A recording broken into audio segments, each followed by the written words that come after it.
ओम शांति। 1 अप्रैल 2025 के ईश्वरीय महावाक्य। पहले सुनते हैं मुरली के मुख्य पॉइंट्स। बाबा ने कहा, मैं अंतर्यामी नहीं हूँ, मैं किसके भी दिल को नहीं जानता हूँ। मैं तो सिर्फ आकर पतितों को पावन बनाता हूँ और 21 जन्मों के लिए राज्य भाग्य देता हूँ। अच्छे पुरुषार्थी जरूर श्रीमत पर चल अच्छा पद पाएंगे, उनके मैनर्स भी अच्छे होंगे। अभी तुम दैवी गुण धारण करते हो तो वह फिर 21 जन्म चलेंगे। जिन्होंने बहुत भक्ति की है वही फिर ज्ञान भी जास्ती उठाते हैं। फिर बाबा ने कहा, गृहस्थ व्यवहार में भले रहो परंतु श्रीमत पर चलो। अभी तुम हो गॉडली स्टूडेंट तो तुम्हारा यह टीचर भी हुआ, फादर भी हुआ। फिर तुम बच्चों को स्वर्ग में ले जाते हैं, सदगति देते हैं, तो बाप, टीचर, गुरु तीनों ही हो गया। इसलिए तुम बच्चों को बहुत खुशी होनी चाहिए। तुम हो ज्ञान गंगाएं, ज्ञान का सागर, आनंद का सागर एक बाप ही है। उस ज्ञान सागर से तुम बादल भरकर फिर जाए ज्ञान वर्षा बरसाते हो। लास्ट में बाबा ने कहा, तुम सभी आत्माएं आशिक हो एक परमात्मा माशूक के। जैसे वह आशिक माशूक को याद करते हैं, ऐसे तुम भी जितना हो सके याद को बढ़ाओ। याद करने की मेहनत करो तो तुम सच्चा सोना बन जाएंगे। तुम्हारी एम ऑब्जेक्ट सामने खड़ी है। जब इन लक्ष्मी नारायण जैसा बनो तब तुम स्वर्गवासी बनेंगे। अब सुनते हैं महावाक्यों को विस्तार से। बाबा ने कहा, मीठे बच्चे, बाप नॉलेजफुल है, उन्हें जानी जाननहार कहना यह उल्टी महिमा है। बाप आते ही हैं तुम्हें पतित से पावन बनाने। प्रश्न, बाप के साथ साथ सबसे अधिक महिमा और किसकी है और कैसे? उत्तर, पहला, बाप के साथ भारत की महिमा भी बहुत है। भारत ही अविनाशी खंड है, भारत ही स्वर्ग बनता है।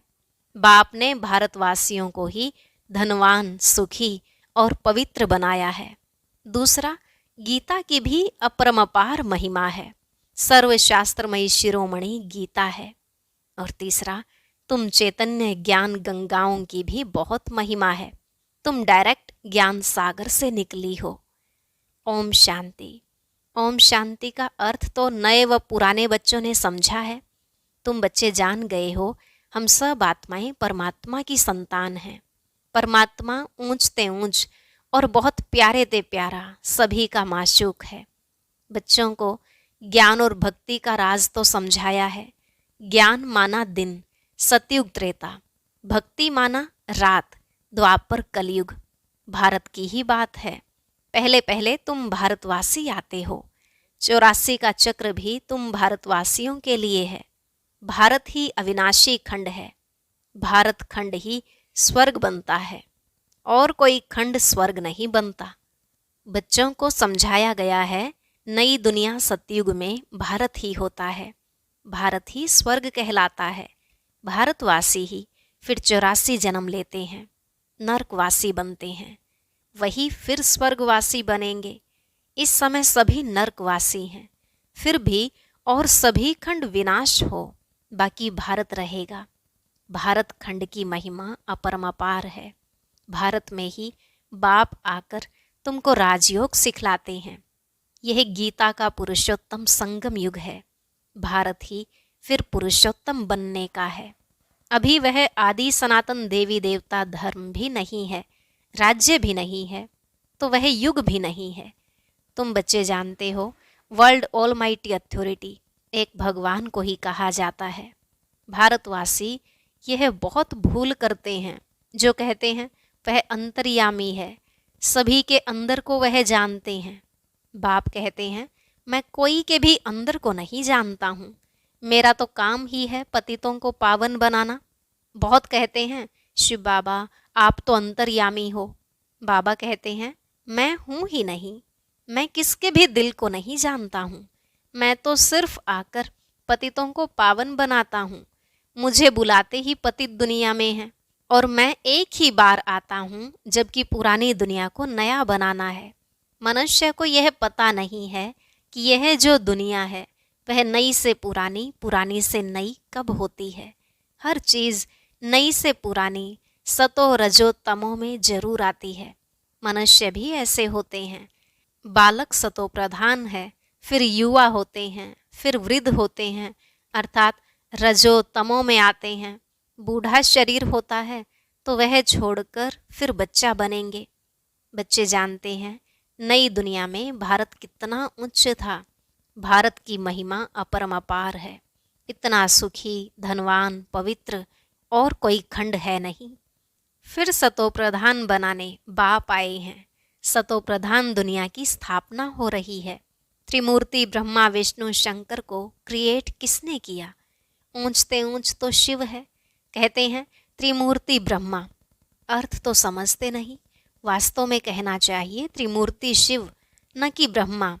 अब गाते हैं देव देव महादेव, शंकर को ऊंच रखते हैं तो त्रिमूर्ति शंकर कहे ना, फिर त्रिमूर्ति ब्रह्मा क्यों कहते? शिव है रचयिता। गाते भी हैं परम पिता परमात्मा ब्रह्मा द्वारा स्थापना करते हैं ब्राह्मणों की।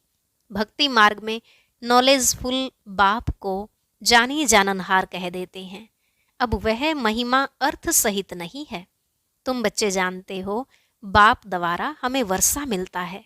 वह खुद हम ब्राह्मणों को पढ़ाते हैं, क्योंकि वह बाप भी है, सुप्रीम टीचर भी है। वर्ल्ड की हिस्ट्री ज्योग्राफी कैसे चक्र लगाती है वह भी समझाते हैं। वही नॉलेजफुल है।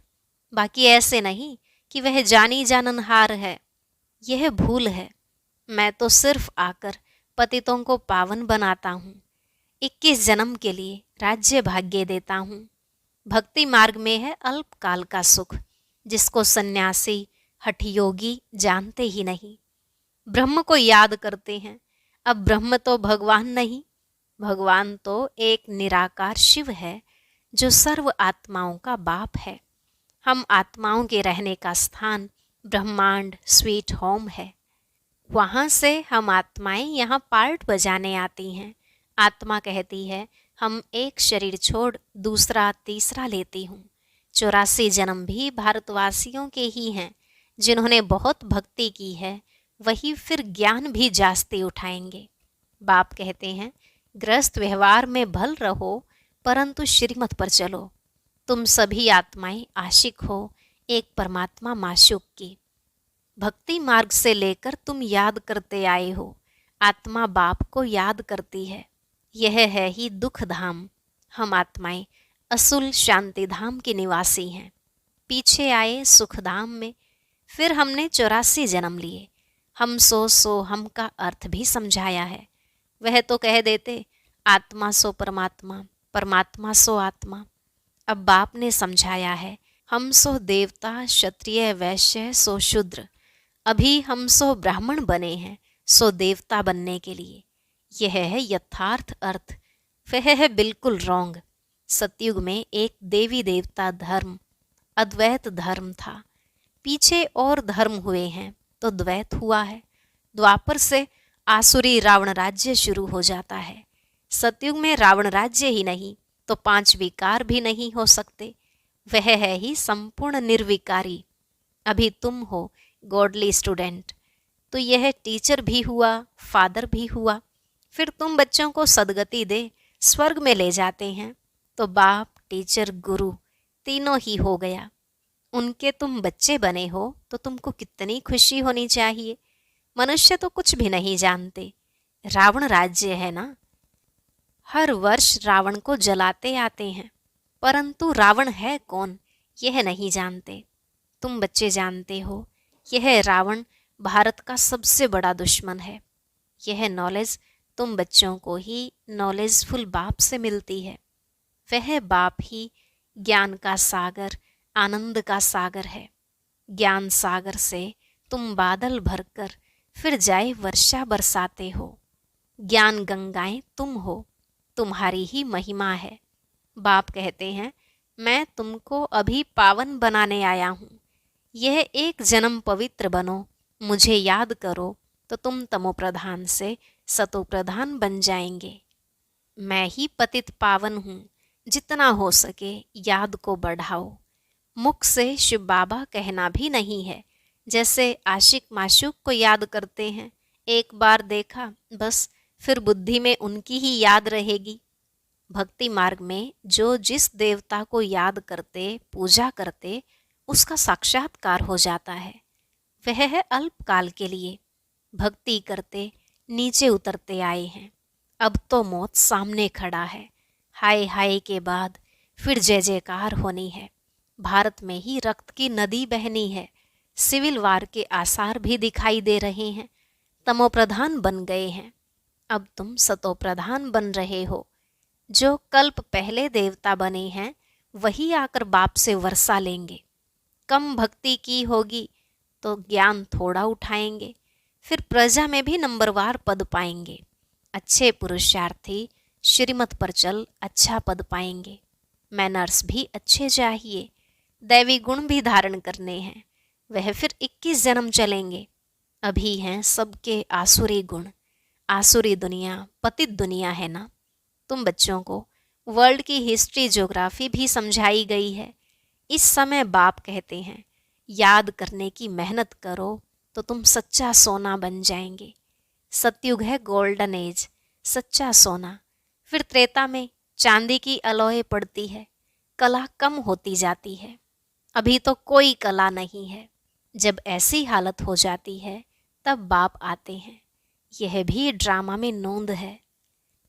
इस रावण राज्य में सभी बेसमझ बन गए हैं, जो बेहद ड्रामा के पार्टधारी होकर भी ड्रामा के आदि मध्य अंत को नहीं जानते हैं।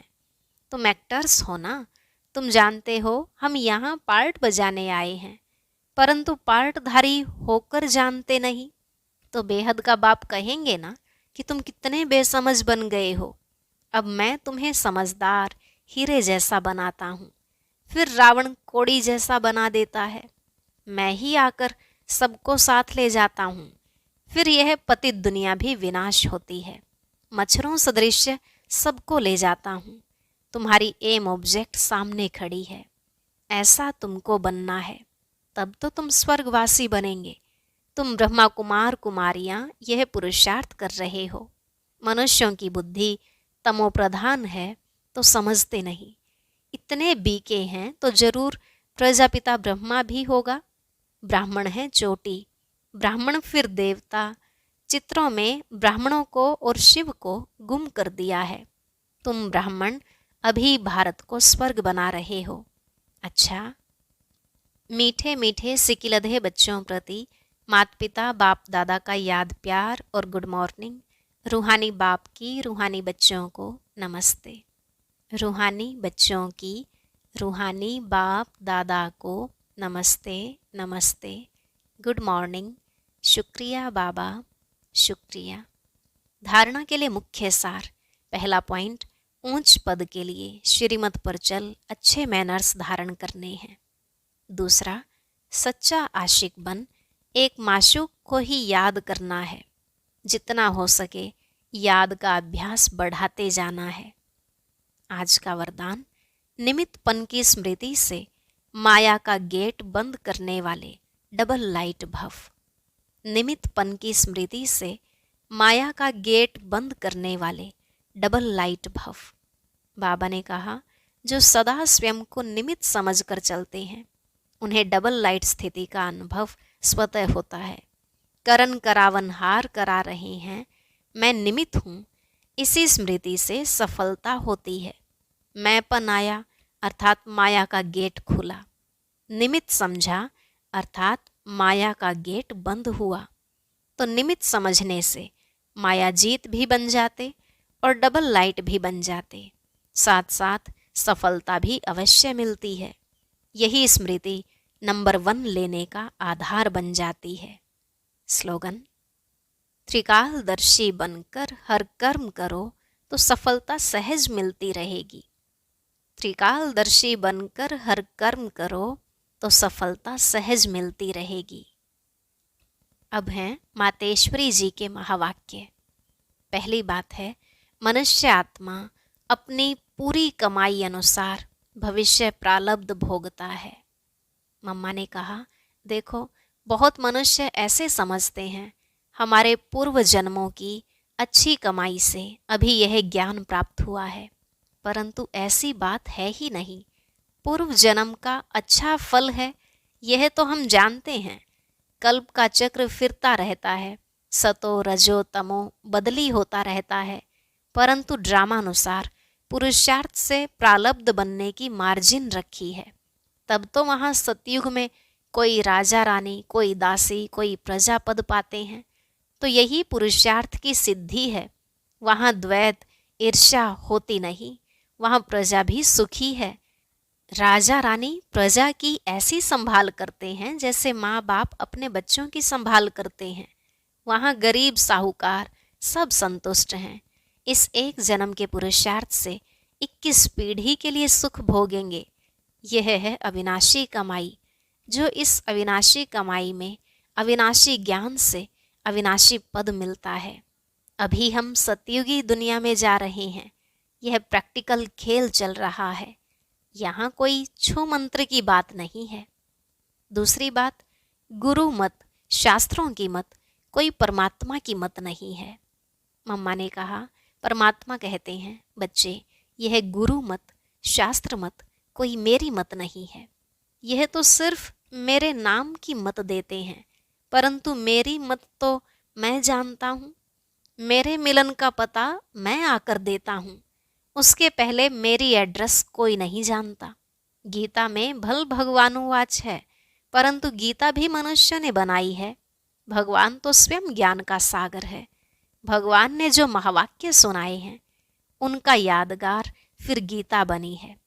यह विद्वान पंडित आचार्य कहते हैं, परमात्मा ने संस्कृत में महावाक्य उच्चारण किए। उसे सीखने बगैर परमात्मा मिल नहीं सकेगा। यह तो और ही उल्टा कर्म कांड में फंसाते हैं। वेद शास्त्र पढ़ अगर सीढ़ी चढ़ जावे तो फिर उतना ही उतरना पड़े, अर्थात उनको भुलाए एक परमात्मा से बुद्धियोग जोड़ना पड़े, क्योंकि परमात्मा साफ कहता है, इन कर्म कांड वेद शास्त्र पढ़ने से मेरी प्राप्ति नहीं होती है। देखो ध्रुव, प्रहलाद, मीरा ने क्या शास्त्र पढ़ा? यहाँ तो पढ़ा हुआ भी सब भूलना पड़ता है। जैसे अर्जुन ने पढ़ा था तो उनको भी भूलना पड़ा। भगवान के साफ महावाक्य हैं, श्वासों श्वास मुझे याद करो। इसमें कुछ भी करने की जरूरत नहीं है। जब तक यह ज्ञान नहीं है तो भक्ति मार्ग चलता है, परंतु ज्ञान का दीपक जग जाता है तो कर्म कांड छूट जाते हैं। क्योंकि कर्म कांड करते करते अगर शरीर छूट जावे तो फायदा क्या मिला? प्रारब्ध तो बनी नहीं। कर्म बंधन के हिसाब किताब से तो मुक्ति मिली नहीं। लोग तो समझते हैं झूठ न बोलना, चोरी न करना, किसी को दुख न देना, यह अच्छा कर्म है। परंतु यहाँ तो सदा काल के लिए कर्मों की बंधाए मानी से छूटना है और विकर्मों की जड़ को निकालना है। हम तो अब चाहते हैं ऐसा बीज डालें जिससे अच्छे कर्मों का झाड़ निकले। इसलिए मनुष्य जीवन के कार्य को जान श्रेष्ठ कर्म करना है। अच्छा, ओम शांति।